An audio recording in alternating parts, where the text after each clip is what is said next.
एक बहुत ऐतिहासिक दिन और एक बहुत ऐतिहासिक विजय। जैसे देश की आजादी के बाद से आज तक हम देखें तो लगातार इंप्रूवमेंट की सीरीज में हम देखेंगे तब बात बन सकती है।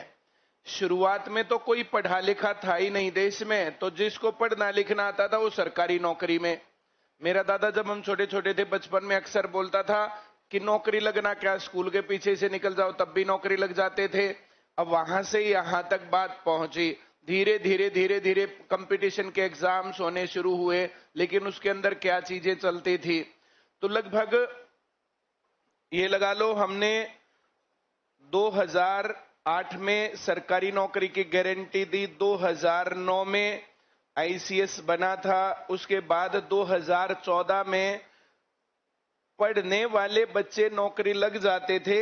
लेकिन जो भर्तियों में गड़बड़ है, धांधली है, पर्ची और खर्ची का कल्चर है, ये खत्म होना चाहिए। जितने लोग लगे वे सभी लोग पढ़े लिखे लगे।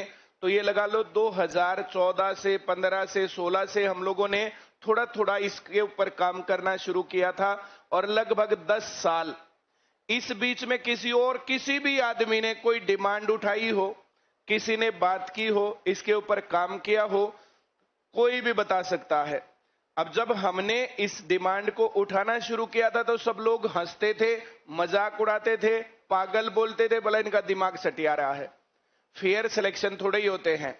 लोग तो नौकरी लगेंगे पैसे दे करके ही, या नेताओं के साथ जान पहचान होने से, या अफसरों के कहने से। वहां से ये दौर बदल करके आज उस ऐतिहासिक दिन पर हम लोग खड़े हैं। पूरा भारत खड़ा है, आज भारत का पूरा युवा खड़ा है जो आज उस ऐतिहासिक परिचर्चा को लोकसभा में, राज्यसभा में और संसद में देखेगा। फेयर सिलेक्शन के ऊपर ना सत्ताधारी पार्टी ना विपक्ष, बल्कि सारा का सारा देश एक बात पर आज एकजुट है कि सिलेक्शंस फेयर होने चाहिए, एग्जाम लीक नहीं होने चाहिए, जो पढ़ा लिखा है उसकी वैल्यू बननी चाहिए। मैं जो कह रहा हूं समझ में आ रहा है? बहुत सारे लोगों ने बहुत सारी बातें अलग अलग समय पर बोली, पर हम अभी से क्या बताएं क्या हमारे दिल में है। उस दौर को वहां से याद लाओ। किसी ने कुछ भी बोला, पानी मार बोला, बीजेपी का चमचा बोला, कभी कांग्रेस का कुछ बोला, कभी ऐसा हुआ, ये हुआ, वो हुआ, उन सारी बातों को हटा करके आज इस 10 साल के प्रयासों का रिजल्ट आज हमारे माननीय प्रधानमंत्री जी फेयर सिलेक्शंस के ऊपर डिस्कस करने के लिए तैयार है। विपक्ष इसके ऊपर अब डिस्कस करेगा कि अपनी मांग से भागेगा, ये इंपॉर्टेंट पार्ट है। पहली बात मैं कहता हूं कि व्यवस्था बनी रहनी चाहिए। क्या होना चाहिए? व्यवस्था बनी रहनी चाहिए। जैसे सरकार है, प्रधानमंत्री, मंत्रिमंडल, केंद्रीय मंत्री, उसके बाद राज्य सरकारें हैं, मुख्यमंत्री है, फिर उसके बाद उनको असिस्ट करने के लिए जो है कार्यपालिका है, उनको असिस्ट करने के लिए फिर जो है पुलिस फोर्स और ये सब चीजें भी हैं। सबसे पहला काम है कि देश में शांतिपूर्ण माहौल बना रहे। अगर देश में शांतिपूर्ण माहौल नहीं रहेगा तो फिर क्या रहेगा? आप कहीं जा रहे हैं और किधर से आके आपकी कनपटी पर पत्थर लगे, क्या कह सकते हो? आप किधर से जा रहे हो और कोई आदमी आपको मोलेस्ट कर दे, जिस प्रकार की विचलित करने वाली तस्वीरें हमने जंतर मंतर और इस क्या था ये कॉकरोच जनता पार्टी सीजेपी के इस प्रोटेस्ट में देखने को मिला, ये अति निंदनीय था। ये सरकार ने करवाया, पुलिस ने करवाया, विपक्षी लोगों ने करवाया, असामाजिक तत्व उसमें घुसे, जो भी हुआ हो। जिन महिलाओं के कपड़े फाड़े गए, छाती पर पैर रखा गया, जो कुछ भी हुआ, उस लड़की के प्राइवेट पार्ट के ऊपर डंडा मारा जा रहा था, जो कुछ भी हुआ अति निंदनीय। और इसको कैसे हम सभ्य समाज का एक आईना माने। जैसे हम लोगों ने बहुत बार सरकार का पक्ष लिया और बहुत बार हम सरकार के खिलाफ भी खड़े हुए, हमारी मांगे थी। पेपर लीक हुए तो हम लोग खिलाफ खड़े हुए, फेयर सिलेक्शन के ऊपर हम साथ खड़े हुए। चुनाव का जब दौर आया, जिस टाइम पर अब कहने वाले बहुत सारे लोग बहुत सारी बातें बोलते रहते हो, बोलते रहे, उससे कोई फर्क बहुत ज्यादा सा नहीं पड़ता। लेकिन किसी भी कीमत पर 50 वोट पर नौकरी दिलवाने वालों को कैसे सरकार बनाने नहीं देते। चाहे जो भी था, सरकार कांग्रेस की बनती दिख रही थी, चारों तरफ इस प्रकार का माहौल था, लेकिन आईसीएस ने और आईसीएस के स्टूडेंट्स ने एक निर्णायक भूमिका निभाई और सरकार 50 वोट पर नौकरी दिलवाने वाले एक गांव का कोटा फिक्स करने, या तुम एक पर्चा ले आना जिस पर तुम्हारा नाम और रोल नंबर लिखा हो, मैं फलाने साहब के पास जाऊंगा और तुम्हारी नौकरी लगवा के लाऊंगा। उन वीडियोज को देख करके वो बेचैन करने वाली वीडियोज थी। और दूसरी तरफ लगातार मामला चल रहा था बिना पर्ची बिना खर्ची। बहुत सारी डिमांड्स को पूरा होने में टाइम लगता है। कोई आदमी अब सपना देखा और एकदम से पूरा हो गया तो ऐसा नहीं होता है। ये लोकतंत्र है, इसमें सरों की गिनती होती है और ये सरों की गिनती है बढ़िया, इस कारण से ये सब चीजें डिमांड्स पूरी होती हैं। धीरे धीरे तुम्हारा जो ये स्पोर्ट था ये लगातार स्पोर्ट बना रहा, ये विश्वास बना रहा। जो कुछ भी था, चाहे कितने ही लोगों ने कितनी बुराई करी हो, पर क्या वे आईसीएस में पढ़ने वाले लोग थे? आईसीएस में हो सकता है कुछ लोगों ने एडमिशन ले लिया हो और बुराई मारते हो कि यहां पढ़ाई कम होती है, बातें ज्यादा होती हैं। आज हम अगर ये बातें ना करें तो पढ़ाई क्या काम कर लेगी? हम लोगों ने जितनी बातें करी, सिर्फ पढ़ाई क्या कर लेती? आईसीएस में और बाकी सभी सेंटर्स में जो डिफरेंस है वो ये बातचीत ही है, जो आज हम करंट मुद्दा है इसके ऊपर डिस्कस करते हैं। हमारी डिमांड फेयर सिलेक्शंस होने चाहिए। नीट का एग्जाम गलत हुआ था, वो रिकंडक्ट हो गया। भाई कोई गलती होगी तो रिकंडक्ट हो गया। इसी प्रकार से हरियाणा पुलिस के पेपर 2 बार लीक हुए थे, 2 बार कैंसिल हुए और सिलेक्शन जब हुए वो फेयर सिलेक्शन थे। ग्राम सचिव का पेपर हुआ था एक बार, वो लीक हुआ था, वो कैंसिल हुआ था, उसके बाद रिकंडक्ट हुआ।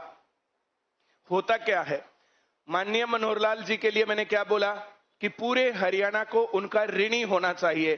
पॉलिटिक्स और इस सारी चीज और नेताशाही इन लोगों के साथ साथ में थोड़ा बहुत जितना भी रहा, मैंने क्या महसूस किया कि अपना घर भरो बाकी कुछ भी होता रहे। हम लोगों ने कुरुक्षेत्र में एक कार्यक्रम किया था, कुरुक्षेत्र में वहां पर बोला भाई साहब बालक तो अपने लगने चाहिए, फालतू की बात है, फेयर सिलेक्शन ये बात वो बात। कुछ लोगों ने मुझे क्या कहा था कि हम तुम्हें माननीय मनोहर लाल खट्टर जी के पास बैठने ही नहीं देंगे चाहे जो भी हो जाए। और ये वो दिन और आज का दिन बैठने नहीं दिया इन लोगों ने। कुछ लोग जो नेता होते हैं ना, वो सही करना चाहते हैं, लेकिन उनके साथ जुड़ने वाले लोग अपने निहित स्वार्थों के चलते जुड़े रहते हैं। कोई आदमी अपने घर से सुबह इसलिए नहीं निकलता कि देश का भला करना है, सब ये सोच करके निकलते हैं कि अपना घर भरना चाहिए, और इस प्रकार से जिन चीजों में उनको फायदा दिखता वैसा करते हैं। इसके चलते कुछ निर्णय लेट होते हैं। कल जो ये धक्का मुक्की वाला कांड हुआ था, आप सभी लोग उसमें साथ थे। सब लोगों का मोरल सपोर्ट उस बात के ऊपर हमें मिला।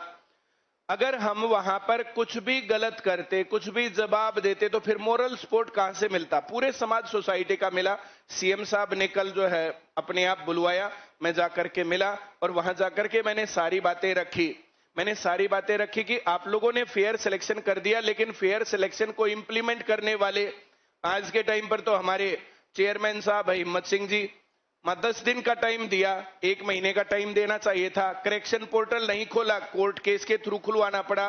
बोले मैंने आदेश दिया था माजी, आपने बेशक दिया और चाहे ना दिया हो, इंप्लीमेंट ये हुआ कि कोर्ट केस करना पड़ा था। और सोनीपत के वे बच्चे थे वहां पर जो है जिनको कोर्ट केस में और फिर जो चेंज ऑफ कैटेगरी और ये सब चीजें हुई थी, वो सारा काम। तो ये सारी बातें डिस्कस हुई।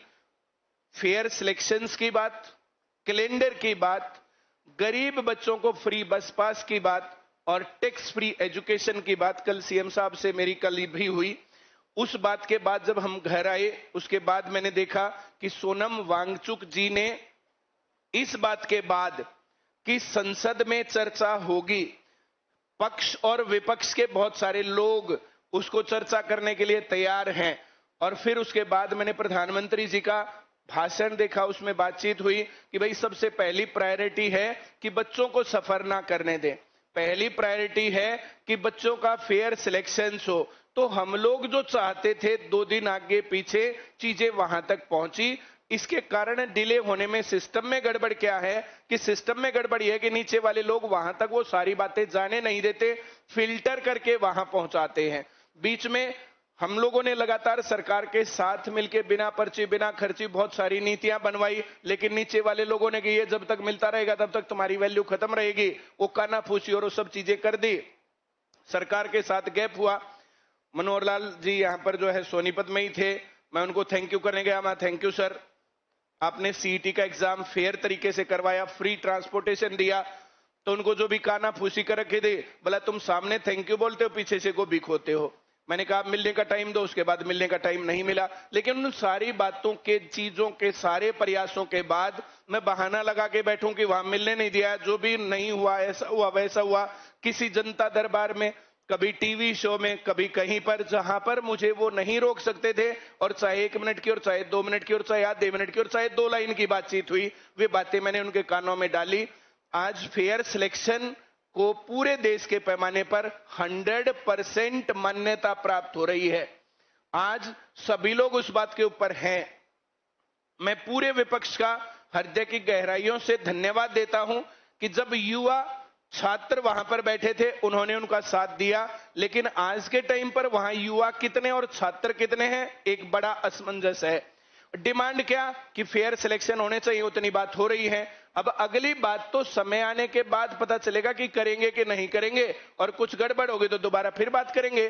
फेयर सिलेक्शन के ऊपर इसी तरीके से मनोहर लाल जी ने और हरियाणा की कैबिनेट ने मोहर लगाई थी, तब भी बच्चे ऐसे ही बोल रहे थे आपको गोली देके भेज दी। लेकिन आज ये जमीनी हकीकत है कि फेयर सिलेक्शन हो रहे हैं। उसी तरीके से एसएससी से रिलेटेड जितने पेपर होते हैं, जो ये ऑनलाइन, जो ये सेंटर्स है जहां गड़बड़ होती है, ऑनलाइन कंप्यूटरों को जो हैक किया जाता है, उन सभी चीजों के ऊपर मैंने उनको बताया सीएम साहब को, और पूरी उम्मीद है कि वो जो है पूरे देश की चर्चा का विषय बनेंगे। मैंने उनको कहा कि अगर ऑनलाइन एग्जाम करवाने हैं तो गवर्नमेंट को अपना इंफ्रास्ट्रक्चर बनाना चाहिए। जो ये जो कभी तबेले में जो कंप्यूटर सेंटर खोल दिए किसी ने, कोई रिमोट एरिया में कर दिए, वहां तक जाने का भी इतना बड़ा बुरा हाल होता है। नीचे भैंसों का चारा कट रहा है और ऊपर पेपर हो रहा है, कभी बिजली भाग गई, कभी उसका कीबोर्ड काम नहीं कर रहा, कभी बाकी चीजें। तो जो ये इंफ्रास्ट्रक्चर कंप्लीट नहीं है, उसके चलते जो ऑनलाइन एग्जाम्स में धांधली होती है, उनको तुरंत प्रभाव से रोका जाना चाहिए। दिल्ली पुलिस के अंदर जो गड़बड़ हुई थी, मैंने उसका जिक्र किया। एचटेट के एग्जाम में जो गड़बड़ हुई थी, मैंने उसका जिक्र किया। सारी बातें बहुत अच्छे तरीके से हुई। और आज लोकसभा में, वो तो वापस आने के बाद की बात है, कि प्रधानमंत्री जी का मैंने वीडियो देखा और सोनम वांगचुक जी का भूख हड़ताल खत्म करते हुए और बाकी चीजें, भाई जो हमारी डिमांड्स थी वे डिमांड मांग ली गई हैं। अब इससे आगे अराजकता है। जो लोग चाहते हैं देश में शांतिपूर्ण माहौल ना रहे, जो लोग चाहते हैं देश के अंदर अव्यवस्था बने ही रहे, जो लोग चाहते हैं कि इसी प्रकार से देश के अंदर, राजधानी के अंदर लाठीचार्ज, पत्थरबाजी और ये सब चीजें होती रहे, तो उनके मकसद पूरे नहीं हुए हैं। यहां तक मामला है। भाई तुम्हारी डिमांड, मैं तुमसे पूछता हूं, फेयर सिलेक्शन है या तुम्हारी डिमांड देश में अव्यवस्था खड़ी करना? हम लोग स्टेशन पर गए, पुलिस प्रशासन ने रोका, मैंने क्या कहा, भाई यहीं रुको। कुछ बच्चों ने कहा सर उधर से, इधर से, उधर से। ऐसे जाना क्या जाना?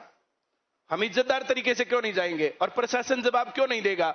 मेरी बात तुम लोगों ने मानी तो सीएम साहब ने बुलाया, जो नरेंद्र काद्यान जी हैं डीसीपी, उनसे भी बातचीत जो है डायरेक्ट नहीं हुई है, 1-2 के थ्रू बातचीत हुई है। उस 1-2 के थ्रू की बातचीत में उनको लगा कि हम लोग ट्रेन आते ही एकदम से भाग जाएंगे। उनको पूरे सीन का नहीं पता था, वो ब्रीफिंग नहीं थी। बात ये उनको पता चली कि वहां पर बहुत सारे लोग हो गए इकट्ठे और जाने की जिद कर रहे हैं। तो उस जल्दबाजी में आकर के, और आदमियों से, लोगों से, अफसर से गलतियां होती हैं और वो नथिंग पर्सनल अबाउट इट।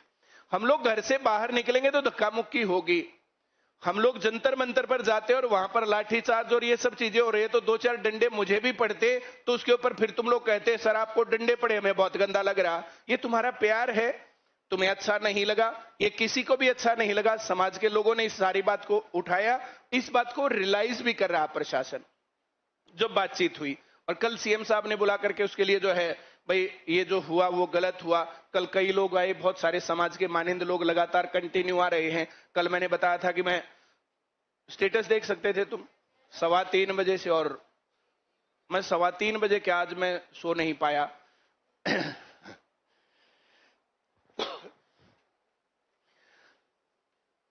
2 दिन आगे पीछे पढ़ाई की कीमत होगी, फेयर सिलेक्शंस होंगे, हर एक चीज मानी जाएगी।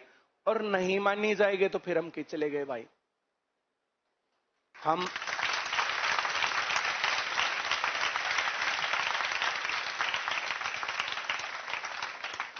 ये टीचर्स लगातार तुम्हें ऐसे ही दिखे होंगे। हम लोग राघव चड्ढा नहीं है कि कछनी का रंग बदलते ही बातचीत बदल जाएंगे।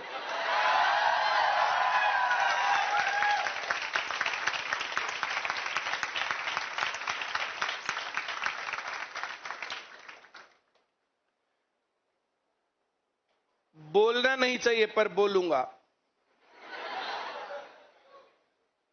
आम आदमी पार्टी की सरकार पंजाब में है और पंजाब में कल ही बिजली बोर्ड के पेपर की गड़बड़ हुई है।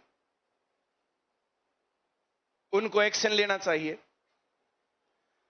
कांग्रेस की सरकार जिन जिन राज्यों में है वहां पर फेयर सिलेक्शंस कितना है ये उनको बताना चाहिए, दिखाना चाहिए। सिर्फ बोलने से बात नहीं होती। अपने राज्य पर बात आएगी तो कुछ और बातें करेंगे और दूसरे पर बात आएगी तो दूसरी बातें करेंगे। एक और बात बताता हूं, बहुत बढ़िया बातचीत है।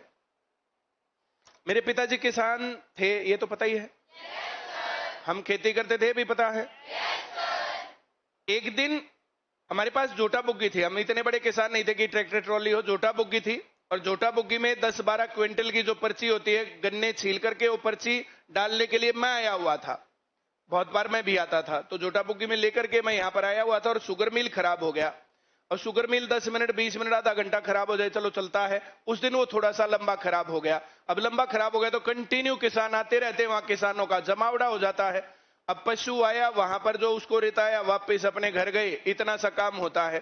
तो शुगर मिल खराब था और गन्ना उतर नहीं सकता था, तो पशु भूखे मर रहे थे, आदमी भी भूखे मर रहे थे। अब पानी वानी पिलाने का भी इंतजाम इस प्रकार से नहीं था। तो सारे किसान इकट्ठे हो गए, चलो भाई कैन मैनेजर के पास चलते हैं। तो कैन मैनेजर के पास चलने लगे तो पुलिस सिक्योरिटी और ये सब चीजें होती हैं। कैन मैनेजर को बताया गया, कैन मैनेजर आ गया। कैन मैनेजर आने के बाद कैन मैनेजर खड़ा हो गया, भाई मशीन है, कब क्या खराब हो जाए क्या कह सकते, क्या भरोसा। एक दिन यहां पर पीटीएम थी, मशीन की बात बताता हूं। हम लोग जो है चंडीगढ़ गए हुए थे किसी कार्यक्रम से, मैं, बबीता मैम, सुहानी, कान्हा, सब लोग। वहां से हम लोग पीटीएम के लिए आ रहे थे और चंडीगढ़ क्रॉस करके अंबाला से पहले गाड़ी बंद हो गई। आज तक कभी बंद हुई नहीं थी, तो गाड़ी बंद हो गई। अब उसमें तेल भी दिख रहा, सारा काम सही दिख रहा है, पर जब तक उसको रिकॉग्नाइज किया, कोई मिस्त्री आया, सब कुछ हुआ, तब तक यहां पीटीएम मशीन का ये मामला होता। उस शुगर मिल जो है ये 76 में बना था, पुरानी मशीनरी है, कुछ खराब हो गया। अब उसको ठीक करने में टाइम लग गया। कैन मैनेजर ने आके बताया, भाई मशीन खराब हो जाए उस पर क्या कर सकते हैं। बोला जी मशीन खराब हो जाए तो ठीक है, पर आप हमारा जो है कम से कम, जब इस प्रकार का सिस्टम हो, तो एक ने खड़ा होकर कहा कम से कम पशुओं का पानी होना चाहिए। बोला जायज बात है भाई, पानी क्यों नहीं है, ये वो, और पानी इसको ठीक करवाओ और आज ही करवाओ, अगर अब नहीं है तो जो है भाई कल से पानी होना चाहिए। दूसरा बोला जी पशुओं का कुछ चारा भी होना चाहिए। अब इस पर वो कुछ बोलता उससे पहले तीसरा खड़ा होया, बोला जी कुछ पानी मारा भी चाहिए। अब डिमांड उठ रही थी, बोला जी ज्यादा लंबा समय हो जाता, हमारी भी रोटी पानी होनी चाहिए। एक बोला जी जाडा गना हो जा, क्योंकि शुगर मिल जो गन्ने जो गिरते हैं तो जो सर्दियों का काम होता, जाडा गना हो जा है। बोला को कंबल रजाई ही होता और भी ठीक है। मैं जो कह रहा हूं समझ में आ रहा है? तो कैन मैनेजर ने हाथ जोड़े, बोला भाई कोई ऐसा न्यू मत कहियो, रात न रजाई में गेल बहू भी चाहिए।